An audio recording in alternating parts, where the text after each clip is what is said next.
Hello दोस्तों, नमस्कार। आज के इस ब्लॉग में आपका स्वागत है। मैं डॉक्टर सुरेंद्र खंसली इस समय पहाड़ों से, बीरोंखाल ब्लॉक से, घनसाली अपने गांव से और पौड़ी गढ़वाल से आज इस ब्लॉग में आप सबको आमंत्रित करता हूं।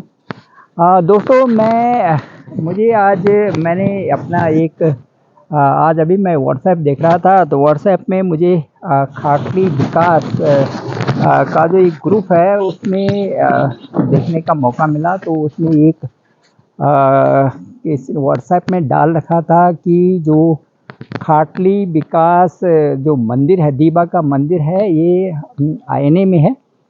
तो आईएनए के दूसरी तरफ जो किदवई नगर है वहाँ पर है। और इसके लिए वास्तव में जो पहाड़ के लोगों ने काफ़ी प्रयास किया है और दीबा का मंदिर वहाँ पर बना हुआ है। दीबा हमारा इधर ही है, इस साइड में।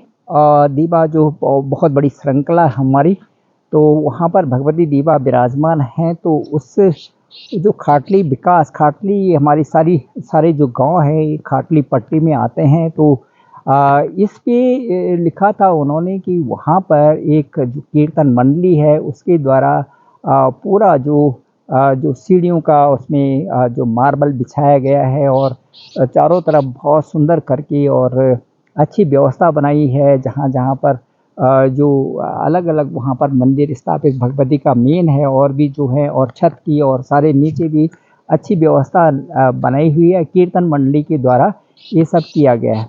तो दोस्तों, मैं ये कहना चाहूँगा कि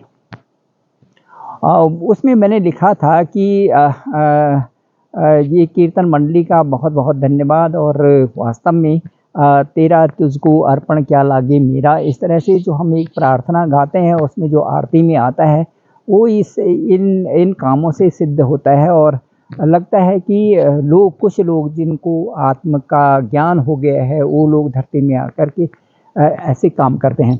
तो दोस्तों, वास्तव में इसमें कोई संदेह नहीं है, और इसमें कोई भी संदेह नहीं है, क्योंकि यदि आपके पास आज आपके अकाउंट में 10 लाख रुपए हैं तो ये मान के चलिए कि आपने वास्तव में लोगों को ऐसा दान दिया है जिसके बल पे कि आज आपके पास इतना धन है।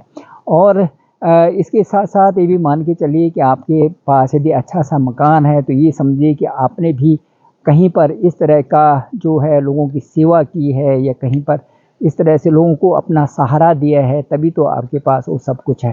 तो ये सारी चीज़ें क्योंकि जो आप करते हैं वो आपको तुरंत मिल जाता है, उसी तरह से जिस तरह से कि आप देते हैं तुरंत।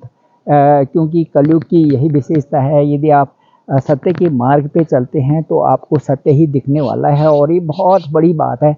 और दोस्तों, मैं डॉक्टर सुरेंद्र प्रसाद खंसली, ज्योतिष आचार्य, अपनी इस ब्लॉग में बीरोंखाल ब्लॉक से और घनसाली गांव से आपको ये दिखा रहा हूँ। मेरे डिस्क्रिप्शन पे नंबर है 9868280191। आप मेरे चैनल को ज़रूर लाइक भी करें, सब्सक्राइब भी करें और कमेंट्स भी करें। तो आज की इस श्रृंखला में मैं आपसे ये बताना चाहूँगा कि जो हमारा ये फॉर्म है, जिस जिस उसमें हमारी ये देह है, इसके साथ में आत्मा है, और आत्मा का ठीक वही संबंध है जिस तरह से ऊपर से पानी गिरता है और वाष्पित होकर के फिर उसी में समा जाता है, तो वही हमारी आत्मा का स्वरूप है। तो दोस्तों, फिर जब मैंने वो व्हाट्सएप की वो लाइनें देखी थी कि कीर्तन मंडली के द्वारा सारा यहाँ पर जो है इस तरह से पूरा व्यवस्था की गई और अच्छा सा इसको बनाया गया है, काफ़ी पैसे खर्च किए गए हैं, तो उससे मुझे बहुत अंदर से आत्मीयता फील हुई। और मुझे लगा कि वास्तव में धरती में ये चीज़ें प्रत्यक्ष रूप से हैं। इसी के संदर्भ में मैं आपको एक छोटी सी जो रामचरितमानस की जो एक कहानी है, कहानी तो मैं क्या कहूँगा, पर सत्य पे ही आधारित है।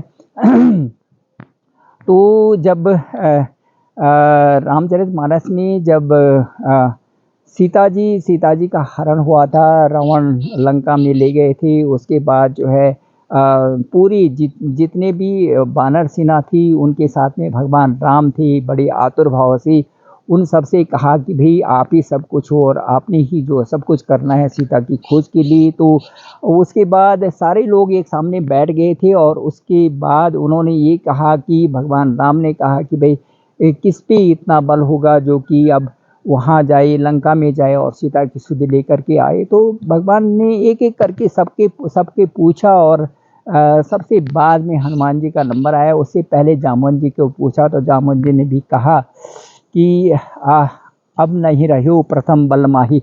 इस तरह से उन्होंने कहा था कि भाई पहले जब जवानी थी तो हम यहाँ से समुद्र पार भी करते थे और आते समय वहाँ से वापस भी आते थे, लेकिन अब आने में कुछ संदेह है। इस तरह से उन्होंने अपनी लाइनें व्यक्त की थी।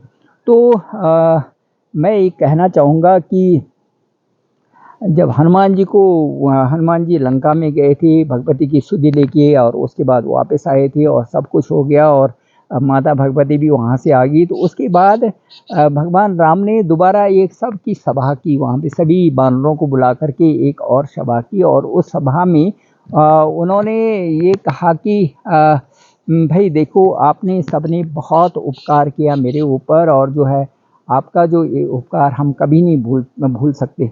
तो एक-एक करके जो सभी लोग थे उनको कहा कि आपको क्या चाहिए, आपको क्या चाहिए, और जो उनके मन में था वो भगवान राम ने उनको दिया था। जैसे विभीषण को जो है लंका का पद दे दिया, इसी तरह से और लोगों को भी जो जिसके मन में था, जिसने जो बोला उसी तरह से उनकी भावना से उनको संतुष्ट कर दिया था। तो अब आई हनुमान जी की बारी। तो दोस्तों, जैसे आप जानते हैं कि हनुमान जी एक भक्त हैं और भक्ति का तो कहना क्या है, लेकिन जब हनुमान जी से पूछा गया कि भाई आपको क्या चाहिए, तो उनसे बार-बार अनुरोध करने के बाद वो पहले मना करते गए, लेकिन जब बार-बार अनुरोध करते गए भगवान राम कि आपको क्या, आप भी बोलो हनुमान जी आपको चाहिए क्या? तो हनुमान जी ने कहा कि भगवान आप क्या मुझे दे दोगे? क्या मुझे दे दोगे? तो इस तरह से उनके कहने पर भगवान ने कहा कि श्री राम ने कहा कि हाँ, क्यों नहीं, जो तुम माँगोगे वो तुम्हें मैं दे दूँगा। तो ये स्थिति बनी और उसके बाद क्या हुआ कि बार-बार कहने के बाद कि कहना ठीक है मैं वही चीज़ दे दूँगा। तो कहना आपने सबको एक पद दिया, जैसे कि आपने दे दिया विभीषण को राज दे दिया, एक पद राजा बना दिया।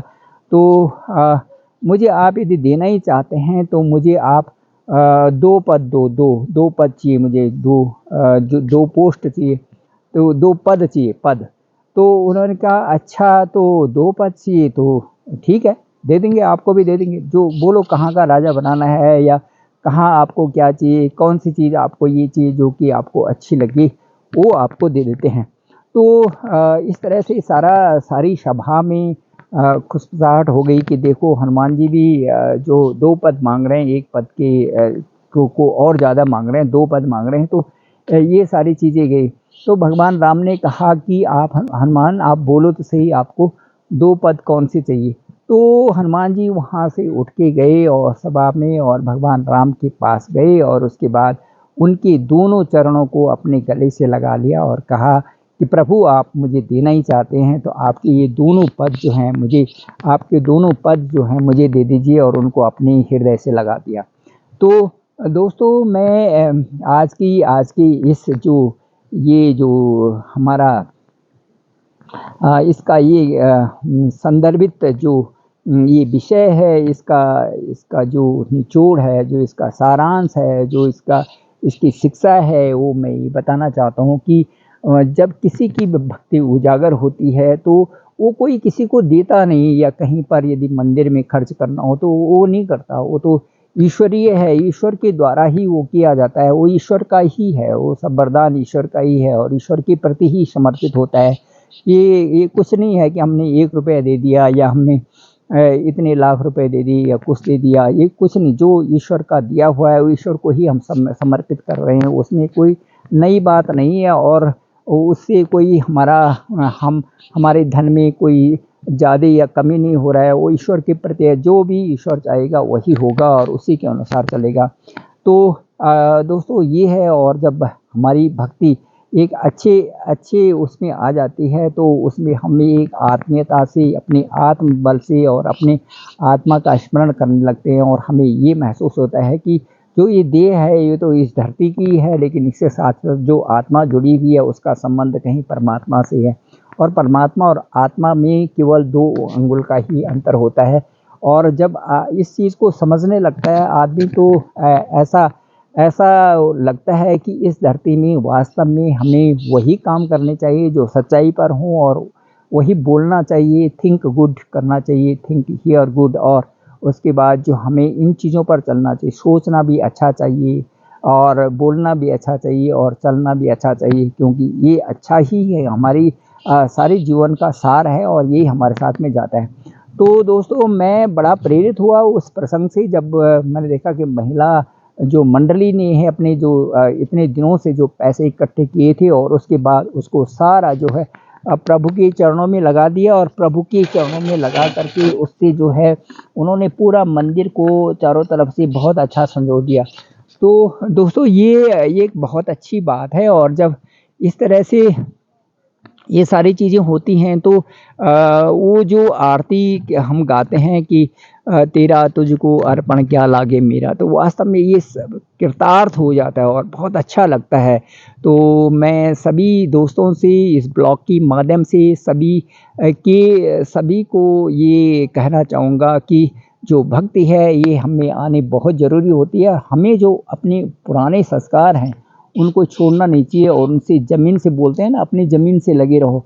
और जैसे किसान होता है वो अपनी ज़मीन से लगा रहता है, कई बार तो कई लोग बहुत अच्छे पढ़ लिख जाते हैं, बाहर जाते हैं, लेकिन उसके बाद फिर अपनी ज़मीन से लगे रहते हैं।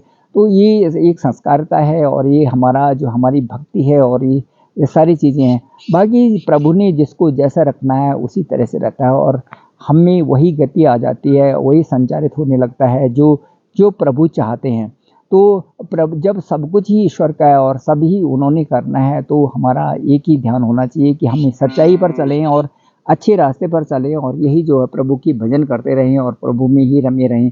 तो दोस्तों, आज का ब्लॉग यहीं पर समाप्त करते हैं, और मैं डॉक्टर सुरेंद्र प्रसाद खनसली आज इस ब्लॉग से घनसाली गाँव से, बीरोखाल ब्लॉक से, पौड़ी गढ़वाल से, और अपने इस गाँव से आप सभी लोगों का पुनः पुनः जो है इसमें मेरी बातें सुनने के लिए मैं आभार व्यक्त करता हूँ। और मुझे लगता है कि आप ज़रूर इस ब्लॉग को पसंद करेंगे, और जो है मेरे इस चैनल को भी सब्सक्राइब करेंगे। डॉक्टर सुरेंद्र खनसली नाम से ये चैनल है, आप ज़रूर इसको सब्सक्राइब करें, लाइक भी करें।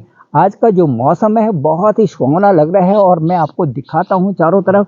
आप देखेंगे इधर की छटा आप देख रहे हैं, ये जो है वो उधर जो एक पनास वाला जो एरिया है ये है सामने। और चूँकि इस समय जो शाम के भी बज गए हैं, शाम के भी ठीक बज गए, पौने 7 हो रखे हैं, पौने 7 हो रहे, सूर्य का छुपने का वो जगह है, लेकिन बादल इतने गाढ़े हैं कि वो कहीं भी दिखाई नहीं दे रहा। सुंदर छटा है, पौने 7 बजे देखिए ये कोल्डी गाँव की छटा है, इधर की तरफ ऊपर की तरफ जो आप देख रहे हैं, इधर ऊपरली तरफ। और उसके बाद ये है, आपको मैं इधर से दिखाता हूँ कि हमारी जो दीबा की रेंज है वो ऊपर की तरफ जो दिखाई दे रहा है, और वो दीबा की रेंज है उधर। और उसके बाद इधर आ जाते हैं हम, ये हमारा ढुलकोली का गांव, और ये दूसरी ढुलकोली का गांव, और वो हमारा ये आ गया कोठला। फिर यहाँ से ये हमारा ये सिंदुड़ी की तरफ का, और उधर जो है ये हमारे जो ढौर गांव उधर की छटा ये आ गई। अब उसके बाद हम आते हैं, ये आगे हमारी नाकुरी गांव की छटाई सामने जो दिख रही है, ठीक है। और ये नीचे आ गया हमारा स्कूल, ये जो मैं आपको दिखा रहा हूँ अभी, ये दिखेगा। तो ये है, और इसके साथ साथ में आपको मैं दिखाना चाहूँगा, ये छटा है, और उसके बाद ये गए आगे बीरोखाल का एरिया, और चारों तरफ का ये है बहुत सुंदर। दोस्तों, मैं दिखाना चाहूँगा कि आज अभी आपको ये जो ऊपर का हमारा एरिया है, ये जो ऊपर का एरिया है हमारा, इस एरिया में जो ऊपर आप देख रहे हो, इधर ये पेड़ जहाँ पर दिख रहा है, ये दिखाऊं मैं, ये पेड़ जो दिख रहा है यहाँ पर इधर, ये जो पेड़ दिख रहा है यहाँ पर भैरव बाबा का स्थान है, और इस स्थान में हम एक बहुत सुंदर भैरव बाबा का जो है एक मंदिर बनाना चाहते हैं। और ये ठीक घनसाली गांव के ठीक ऊपर है, ये हमारा गांव है नीचे, मैं आपको दिखाना चाहूँगा। ये हमारा गांव है, और ये हमारा गांव है, नीचे बद्रीनाथ जी का मंदिर है, और इसके ठीक ऊपर की जो यहाँ मैं बताना चाहता हूँ, यहाँ ऊपर जो यहाँ भैरव बाबा का स्थान है, और ये स्थान जो इधर ये भैरव बाबा का स्थान है यहाँ पे। तो यहाँ पर एक सुंदर मंदिर बनेगा, और मैं चाहता हूँ कि इसमें सभी लोग जो इस क्षेत्र के भी हैं वो भी अपना सहयोग करें, और हम इस काम को शुरू करने जा रहे हैं। तो दोस्तों, थैंक यू वेरी मच। आपको ये ब्लॉग पसंद आया होगा, इसको ज़रूर आप लाइक भी करें, शेयर भी करें और सब्सक्राइब भी करें। Thank you very much, thank you very much.